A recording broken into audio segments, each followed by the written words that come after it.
7 years ago, I led a normal life. I think that was I thought it was normal.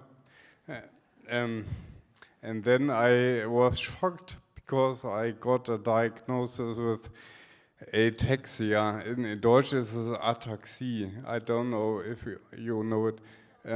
It has some similarities to MS because the body attacks its own nerve cells by damaging the insulating layering, and the problems they are caused is you have problems with equilibrium, and you see some uncontrollable movements and lowering in eyesight. I had to quit my job because I couldn't still drive car anymore. I was very high achieving, but it was only possible because of the hormones of stress, and it worked, and I didn't see it as dangerous, and our society values this because you are high achieving, but it has some very dangerous side effects. You break down, and in hindsight, this was the cause why my genes had developed this disease. The specialist told me it's incurable, go home, and The voodoo curse. the voodoo curse, and I made the mistake. I did these three things: accept, believe, and surrender. Because when I have someone to repair my gas heater in the home, I trust them, and I myself I want people to trust me when I say something about trees, and so I also trusted the doctors. But there was a little ray of hope.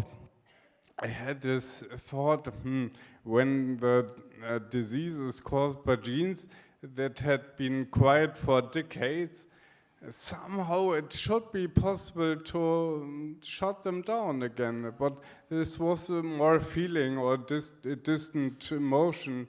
I tried many things, and the advantage was, as the current medicine told me, there's nothing to do. I had no time to waste with futile appointments or sitting in waiting rooms. So I tried otherwise. I tried a lot. I changed my diet. I began exercising, running in the morning 5 kilometers every day, and I went to doctors with traditional Chinese medicine. I even bought expensive wonder drugs, and I went to healers. And most of these things were quite interesting experiences, but nothing worked, and nothing really inspired me. And until I found Dr. Joe, who put it in so simple words that I can understand it. And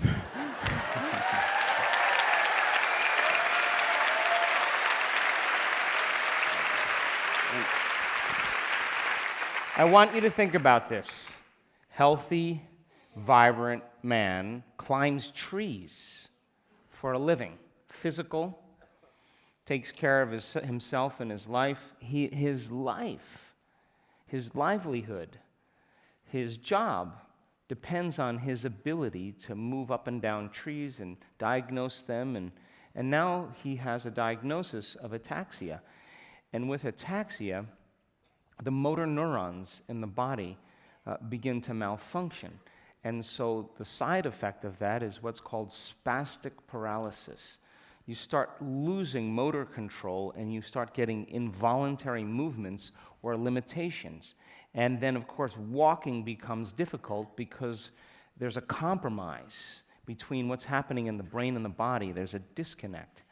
And those upper motor neurons, they begin to send aberrant signals to the body. and it's difficult to control voluntarily because they're involuntary. And so then you get a little nervous, you get a little tired, you get a little low blood sugar, you get a little out of balance, and then the symptoms get worse. You understand, yes? This was a vicious circle. I had the fear that it would get worse, and I felt victimized, and so the negative spiral went on. So wait, so do you understand that?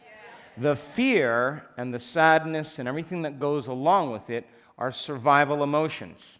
The long-term effect of the hormones of stress push the genetic buttons that further create the disease. So his reaction to not being able to suitably change it makes him feel like a victim, and now it's actually progressing the condition. And this is why health conditions are difficult to change. I know this from my own personal experience, that getting outside the veneer of that program, the hardening of the personality, it's difficult to think or to be greater than how you feel. And then you check in with your body and it hasn't changed. And then you draw the conclusion that nothing happened. And yet, if you understand that it's going to take some time to downregulate the gene and upregulate the gene, it's going to take some time to work with the body into the present moment. Each time you do that, it's a victory. And that's the work. And that's how we climb out of the hole. You understand? Okay. No, I'm grateful for every day. Since 2 years, I wake up and I say, yes, let's make the time for the unknown.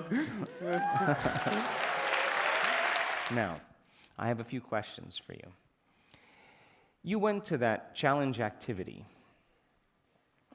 and you could have easily said, hey, look, I used to do this for a living, and now I'm, sick, and I can't do it, and I don't have any good control over my legs, and I could fall in a harness.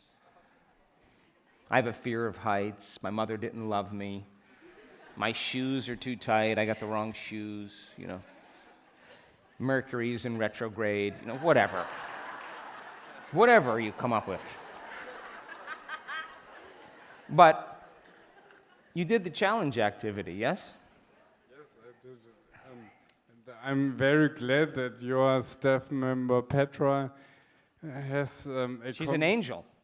She's your angel. I think mindestens, at least. Petra, where are you?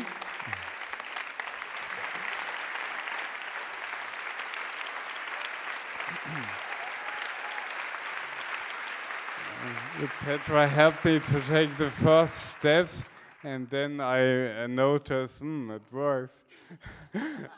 So we continued, and to finish, we made fun, and there was I don't know whether I can tell it. Are there some people who... Just say there was a challenge. There was a good challenge for us both. It's a challenge for me, and he took me up there. I always wanted such a challenge, but in former days I always thought I have not the time to do this. My children went there, and I thought, schade eigentlich, what a pity. and later I noticed that I'm not anymore able to do this, and it was a great opportunity to do this, and I enjoyed it. And you went further than you thought you could go. I think so. Yes. Now, next question. What type of changes have you noticed in your body? I can stand here, and it's amazing. Normally...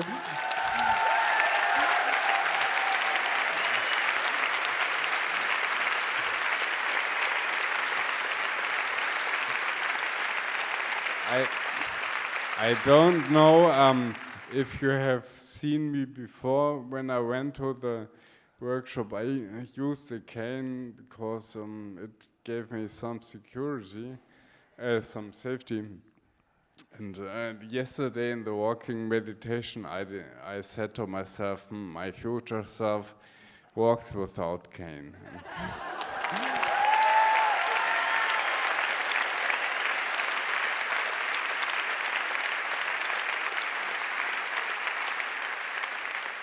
Now, is he not beautiful?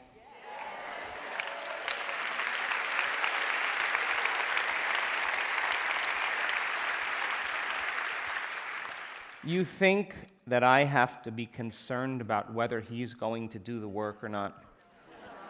No, he's experiencing changes in his body, and he's correlating in his mind what he's doing to produce those changes. And now he's more convicted. It happened to me when I had my injury. I was struggling so hard, and I was so angry and bitter because I thought my life was ruined, a 24-year-old guy. And 6 weeks, I was in hell. I didn't want to see anybody, talk to anybody. I was angry. And I realized that I was in my own way. And I started to relax and surrender to this system. At the time, I thought it was my autonomic nervous system, like a machine that was doing it. I left out some of the elements that I understand now. But when I started noticing that I could begin to get present and control my thoughts, I started getting happier. And I noticed that I was less worried about whether I could walk again. I was less worried about if I should sell my home or my practice or whatever. But when I started getting feeling back and the pain levels started going down, that's all I needed. I just needed that one change. And once I latched onto that one change, now I didn't dread coming up against myself. I was excited to do it because I wanted more of it. And now the divine moved closer to me because I went in with a certain level of passion, a certain level of energy, and it started matching my energy, and I just changed very quickly. 10 weeks, I was done. I was better. I was over it. And that's exactly what's happening to him. He's not going to miss a day because he's knocking on the genetic door. Every day, he's going to make strides. He's going to notice changes, small, subtle changes in his body, like he's noticing now that he could stand up without a cane, that he could walk a little better. His body is going to keep catching up, and every time he connects, he's beginning to cause those microtubules, those skeletal structures of the cells that have little protein filaments that respond to frequency. They can beat as slow as a drum, that's matter, or as fast as an antenna, that's energy. And all of a sudden, they're going to begin to resonate at a greater frequency. And when they do, the cell emits more light and energy and information. And he's going to continue to upgrade his biology. And it's going to take a little more time, but if he keeps getting closer and closer to that unified field and he surrenders more, there'll be less separation between 2 points of consciousness, which means it should happen in a shorter amount of time. And that's exactly what's going to happen. He came in one way, he's going to leave another way. It should be a testament to what's possible for you. There are many possibilities, or infinite possibilities, to escape from this, and just make the room when you take time for yourself. And I do this really every morning. I love it. Sit down, be quiet, and ask yourself some open-ended questions that begin with what if? And for example, one question is, what if the worst thing that has happened to you turns out to be the best thing? It's absolutely possible. Or generally spoken, what if the best things happened? It is absolutely possible. And since I meditate, I have had some very profound experiences that things really develop for my best. And one of these things has happened here in Berlin during our week-long advanced retreat. I came with this cane and I wasn't able to stand in front of you like I do now before because I always had to cling at this thing. And now I don't need it any longer. And this is why I'm here in the park, in the Tiergarten. I want to leave this cane here because I will return without this cane.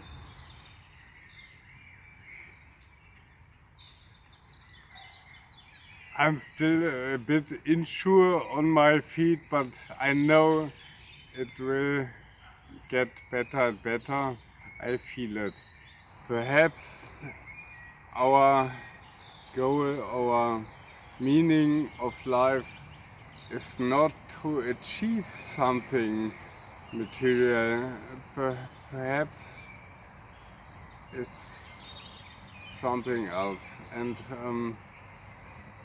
I think the meaning, in my view, the meaning of life is to express the divine